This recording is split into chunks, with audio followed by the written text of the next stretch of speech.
মই আপোনালোকক এটা কথা খাটাংকে কওঁ যে যদি গুৱাহাটী উন্নয়ন দপ্তৰটো অশোক সিংঘালক দি থাকে তেতিয়াহ'লে গুৱাহাটীৰ কৃত্ৰিম বানপানী সমস্যা আৰু গুৱাহাটীৰ প্ৰধান সমস্যাবিলাক কেতিয়াও সমাধান নহয়। মই ভাবোঁ যে অশোক সিংঘাল নামৰ বেপাৰীজনক মানে গুৱাহাটী উন্নয়ন দপ্তৰটোৰ পৰা আঁতৰাই দিব লাগিব। কেলৈ তেখেত নিজে এজন বিল্ডাৰ, গতিকে বিল্ডাৰ এজনে তেওঁৰ মানে কি হয় গুৱাহাটীৰ মাটিবিলাক তেওঁৰ বিল্ডিং পাৰ্মিশ্যন উলিয়াই কাম কৰাটোৱে তেওঁৰ কাম আছিলে, বিল্ডাৰ হয়নে নহয়? সেই বিল্ডাৰজনক যেতিয়া মন্ত্ৰী বনাই দিলে উদক ভেটাৰখীয়া পঠীয়া হ'লনে নাই বাৰু? এতিয়া সেই মন্ত্ৰীজনে ক'ত মাটি আছে, ক'ত মাটি দখল কৰিব পাৰি, ক'ত মাটি লৈ তেওঁ ডাঙৰ বিল্ডিং বনাব পাৰি, ক'ত এপাৰ্টমেণ্ট বনাব পাৰি, ফ্লেট বনাব পাৰি, ক'ত বিজনেছ হাউচ বনাব পাৰি, এইবিলাক ধান্দাত থাকে তেওঁ অনবৰ। তেওঁ বেপাৰ কৰিবলৈকে অসমলৈ আহিছিলে হয়নে নহয় কওক আপোনালোকে? তো তেওঁতো অসমক ভাল পাই অসমলৈ অহা নাই। গতিকে সেই মানুহজনৰ হাতত যদি থাকে তেতিয়াহ'লে তেনেকুৱা ধৰণৰ কথা ক'বই। তেওঁতো ক'বই যে মেঘালয়ৰ পৰা পানী আহিছে, গতিকে মেঘালয়ৰ পৰা অহা পানীয়ে আমি গুৱাহাটীখন যিহেতু সোমাইছে, গুৱাহাটীত আমি সেই পানীৰ পৰা ৰক্ষা কৰিব নোৱাৰোঁ। তেতিয়াহ'লে চীনৰ পৰা অহা বানপানীৰ কাৰণে অসমৰ বানপানী কেতিয়াও সমস্যাৰ সমাধান নহ'ব।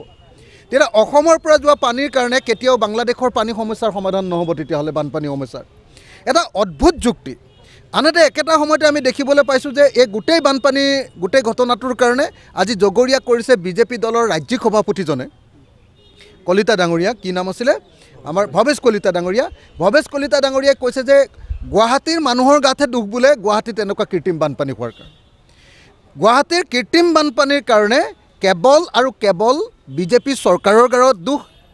কাৰণ বিজেপি চৰকাৰে যেতিয়া শাসনলৈ আহিছিলে তেতিয়াই তেওঁলোকে প্ৰতিশ্ৰুতি দিছিলে যে প্ৰথমতেই তেওঁলোকে গুৱাহাটী কৃত্ৰিম বানপানী সমস্যাৰ সমাধান কৰিব।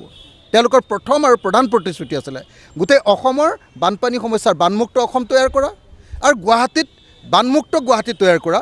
এইটো আছিলে তেওঁলোকৰ প্ৰতিশ্ৰুতি। সেই প্ৰতিশ্ৰুতি তেওঁলোকে পূৰণ কৰিব পৰা নাই। এতিয়া তেওঁলোকে য'তে ত'তে অপৰিকল্পিতভাৱে য'তে ত'তে কিছুমান ডাঙৰ ডাঙৰ আপোনাৰ এনেকুৱা ধৰণৰ অভাৰব্ৰিজ বনাইছে। যি অভাৰব্ৰিজবিলাক বনাওঁতে মই কৈছিলোঁ যে এইবিলাক কমিশ্যন খাবলৈ বনাইছে। মই বনাওঁতে কৈছিলোঁ যে এই অভাৰব্ৰিজবিলাকত লাষ্টত যেতিয়া কৃত্ৰিম বানপানী হ'ব মানুহবিলাক ওপৰত ৰ'বলৈহে জুৰিব। এইবাৰ আপোনালোকে নিজে দেখিলে অকল সেই কামটোৰ কাৰণে অভাৰব্ৰিজবিলাক হৈছে। যিমান অভাৰব্ৰিজ হৈছে সিমানেই বানপানীৰ প্ৰকোপটো বৃদ্ধি পাইছে। ইয়াৰ বিপৰীতে গুৱাহাটীত কি কৰিব লাগিছিলে? ইয়াৰ বিপৰীতে গুৱাহাটীত এটা প্লেণ্ড কম্প্ৰেহেনচিভ ড্ৰেইনেজ প্ৰজেক্ট এটা, পানী ক'ৰ পৰা আহিব, সেই পানী কোন পথেৰে যাব আৰু ক'ত পৰিবগৈ, তাৰ এটা টোটেল প্লেনিঙৰ প্ৰয়োজন আছিলে। সেই কামটো তেওঁলোকে কৰা নাই। সেইটো হয় মানে আপোনালোকে চাওক যে আটাইতকৈ দক্ষ মন্ত্ৰী বুলি কয় হিমন্ত বিশ্ব শৰ্মাই গুৱাহাটী প্লেনিঙৰ আটাইতকৈ বেছি দীঘলীয়া মন্ত্ৰী আছিলে হয়নে নহয়? তেওঁতো ফেইল। এতিয়া আকৌ অশোক সিংঘালক দিলে, অশোক সিংঘালটো বেপাৰী, তেওঁতো ফেইল হ'বই। হয় মানে অশোক সিংঘালে যিটো কথা কৈ আছে আৰু আমাৰ কলিতা ডাঙৰীয়াই যিটো কথা কৈছে যে ৰঙা পানী আহিছে, ৰঙা পানীৰ পৰা আমি বচাব নোৱাৰোঁ, এইটো আপোনাৰ মেঘালয়ৰ পানী। তো এতিয়া ৰঙা পানীৰ ওপৰত গৱেষণা কৰিবৰ কাৰণেতো আমি মন্ত্ৰী বনোৱা নাছিলোঁ। ক'লা পানী আৰু ৰঙা পানীৰ ওপৰত গৱেষণা কৰিবৰ কাৰণে আমি মন্ত্ৰী বনাইছিলোঁ। কি কাৰণে? যে অসমৰ মানুহে আমি টেক্স দিছোঁ, গুৱাহাটীৰ মানুহে আমি টেক্স দিছোঁ, তোমালোকে ধুনীয়া প্লেনিং কৰি গুৱাহাটীখন বচোৱা, গুৱাহাটীখন প্লেন চিটি তৈয়াৰ কৰা। স্মাৰ্ট চিটি ক'লে, কিন্তু স্মাৰ্ট চিটিত আটাইতকৈ পৃথিৱীৰ ভিতৰতে আটাইতকৈ লেতেৰা চিটিখনৰ নামটো হ'ল গুৱাহাটী। গতিকে এই মুহূৰ্তত মই ভাবোঁ যে যদি সঁচাকৈ যদি চৰকাৰখনে এই কাম কৰিব নোৱাৰে, ইমিডিয়েটলি আমি অশোক সিংঘালক পদত্যাগ কৰিবলৈ ক'ব লাগে। এই মুহূৰ্তত অসমৰ প্ৰত্যেকজন মানুহে, গুৱাহাটীৰ প্ৰত্যেকজন গুৱাহাটীৰ মানুহে একদম নাইট মেয়াৰ কটাইছে। মানে এনেকুৱা ধৰণৰ দুৰ্যোগ পৃথিৱীত কেতিয়াও হোৱাই নাই। পৃথিৱীৰ চাগে কোনো চিটিত এনেকুৱা ধৰণৰ দুৰ্যোগ হোৱা নাই যে মানুহ সন্ধিয়া 4টা বজাত ওলাই গৈ 4:30টাত ওলাই গৈ অফিচৰ পৰা ওলাই আহি ঘৰ পাবৰ কাৰণে ৰাতিপুৱা 3টা বাজিছে। এনেকুৱা ধৰণৰ দুৰ্যোগ চাগে পৃথিৱীৰ কোনো মহানগৰত ঘটাই নাই। গতিকে এনেকুৱা ধৰণৰ মহানগৰত দুৰ্যোগ ঘটোৱাৰ কাৰণে অশোক সিংঘালে ইমিডিয়েটলি তেওঁৰ পদবীৰ পৰা পদত্যাগ কৰিব লাগে, তেওঁক খেদি দিব লাগে। আৰু হিমন্ত বিশ্ব শৰ্মাই ডাঙৰ ডাঙৰ কথা কৈ থকাতকৈ এটা প্লেন কৰি এইটোৰ ওপৰত কেবিনেট বৈঠক পাতিব লাগে।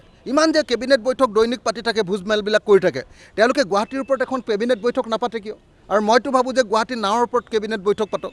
তেওঁলোকে বহুত ফেশ্বন শ্ব' কৰি থাকে ন মানে ভেৰিয়াৰ ওপৰত। এতিয়া আচলতে অসমৰ গুৱাহাটীত মানে কেবিনেট বৈঠক পাতিব লাগে নাৱৰ ওপৰত।